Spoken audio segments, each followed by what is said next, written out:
Hey guys, my name is Elijah, and in this tutorial I will show you how to backup Spendee or how to export data from your Spendee app.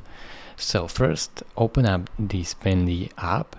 Now go down here where there are these three dots which says more, click on it, and then you should see this menu. In order to find where you can actually export your data and backup this Spendee app, go over to advanced, and then you can see export right here, so click on that.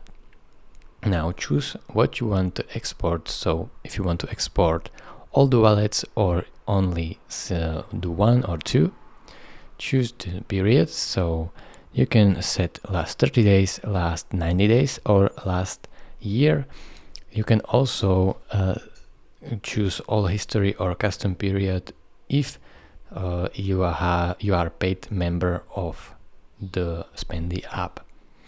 Now choose a format, so choose CSV or XL if you want Excel, but for backup I will recommend to use CSV, and click on export data.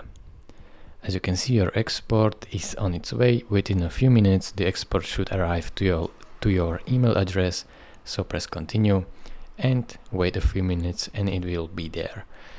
Thank you for watching. If this video was helpful to you, consider subscribing and liking this video, and I will see you in the next tutorial. Bye bye.